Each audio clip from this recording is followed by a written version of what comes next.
Good day to you, sir. This is Ground Zero Salem with Pat. So, something a little different. I usually don't engage in these sort of thread discussion topics too often. It was one that kicked off my channel, the 20 albums that got you into death metal kind of thing. But as of late, I haven't really been engaging in any kind of VC subject matter.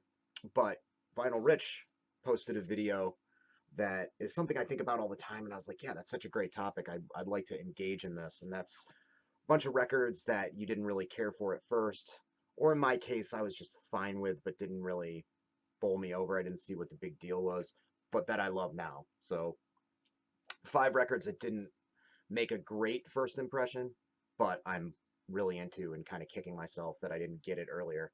The first three are sort of related. First off is the Bad Brains self titled record, aka the Roar cassette. Originally just came out on cassette format.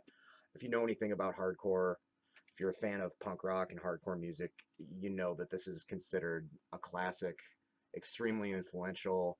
Um, I feel like it was in a bit of a slump when I was getting into stuff like this. It was kind of, I don't want to say forgotten about, but not as highly regarded as it is now. I think it wasn't until a certain rebirth of fast hardcore and roots hardcore in the late 90s and early 2000s that it started to kind of witness a renaissance. Um, I didn't really get it, so to speak, until I started seeing a bunch of bands covering a lot of these songs live. Fearless Vampire Killers. And I think what it was about it was I liked the speed and the velocity. I didn't mind the reggae songs, but it was something about HR's vocals that were so wild and all over the place, singing at 1 minute, one moment, screeching at another. Also, for some reason I couldn't process the guitar shredding on it from Dr. No. It seemed out of place in this kind of punk, like that a band should be this good at playing their instruments, which I guess is kind of stupid. It's weird. I had heard some of their other stuff. There was a version of Pay to Come on a compilation that I had in high school called Faster and Louder Hardcore Punk that was a much more raw recording. It was one of their first recordings, I think. It's on the Black Dot sessions now as well. I love that version of Pay to Come, and I also heard Quickness, and it was kind of, it's more slowed down and chunky and metallic. And it's still probably my least favorite, like, classic Bad Brains record, but I like Witness a lot, regardless. Related to that, a band that was heavily influenced by the Bad Brains was the Cro-Mags with Age of Quarrel. I thought this was okay when I heard it. I actually got this when Alpha Omega came out, their record that came out in the early 90s that was very metal, had very long songs, some interesting choices with like DJ scratching effects and stuff like that. There were parts that were kind of rappy. That was very of its time. I loved it. I was into a little bit of funk metal and stuff like Mordred, so I liked that record Alpha Omega far more than Age of Quarrel. Um, we know which one has stood the test of time, although Alpha Omega does have a couple good songs on it. I think See the Signs is a pretty good one, and there's a couple other jams. This, when I heard it, I got it on cassette. There's something about the production, probably also that it was on a cassette that had been played to death more than likely, that just, it sounded kind of under a fog. Um, Production wise, to my ears at the time, it didn't sound very great. There was something also about JJ's vocal delivery that was directly influenced by HR, that was sort of this manic, sort of scattershot, all not all over the place, but kind of spat out, sort of weird New York hardcore vocal approach that he helped pioneer, but to my ears was a bit of an acquired taste. It took me a little while to come around to liking vocals like that. Um, there you go. There's the band insert there. This is a GWR pressing from Europe that I got when you could still get this record for not too much money. But now, obviously, again, I started seeing some bands covering some of the songs, and I got it. You know, the impact of Don't Tread on Me and It's the Limit. All the songs on this are absolute fucking bangers, as you well know if you're into this kind of hardcore stuff. Um, something in my brain hadn't quite put together the influence of Motorhead on their music, and I was a huge Motorhead fan since like 7th grade or so, but it just didn't make sense and didn't quite register that a big component of their sound was Motorhead, down to like the type of bass that Harley Flanagan played, Rickenbacker and everything. But yeah, I definitely came around to it. You know, absolute classic hardcore record. Somewhat related as far as sphere of influence goes by HR and the Bad Brains is Into Another's Ignore Us. This is a divisive record or a divisive band, I feel, then and now. For those not in the know about these guys, it's members of Underdog, Whiplash, Bold, a few others. You know, you got Richie Birkenhead from Underdog singing, who had a very HR kind of influence vocal style, kind of hit high pitched. The music's proggy, folky in points, but it still has that sort of heavy bottom end breakdownish kind of chunkiness in there, sort of metallic. Tony Bono from Whiplash kills it on this as a player. R.I.P.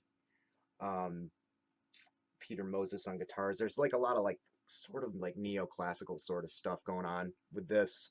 I didn't like this record at all when I first heard it, and I don't like it now as much as I did when it finally caught on to me. But I still like it a lot. Heard a lot of people, you know, on podcasts and not message boards, but music discussion groups on Facebook and whatnot, kind of talking about how, you know, that this doesn't hold up and it sounds dated and weird.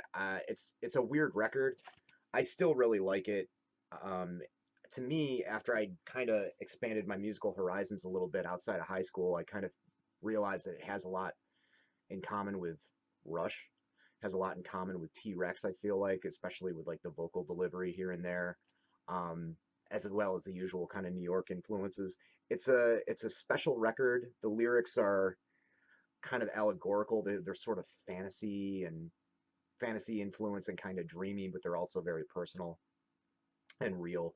Um, yeah, it's not for everybody, but I definitely fell head over heels for this after I got it and listened to it into the ground for a while. Again, I saw them live a few times and they were a force to be reckoned with. Into Another. So yeah, got really into it after hating it initially. And now I'm cool with it, but I don't like it as much as I used to. Then we've got Amoebics, Arise. Uh, I love Amoebics, you know, massively influential on crust punk and all that stuff that came after. Slow, plodding, heavy music that probably had more in common musically with Celtic Frost and bands of that ilk than anarcho punk bands or, you know, anything coming from that side of things. Musically, lyrically, they and ethically, I'm sure they had more in common with the punk side of everything. But when I got this, I was really into street punk. I was really into Casualties, and I was really into the like Violent Society and Chaos UK and stuff that was very scrappy, fast, pogo-inducing, three-chord kind of shit. And this was very metal to my ears, obviously.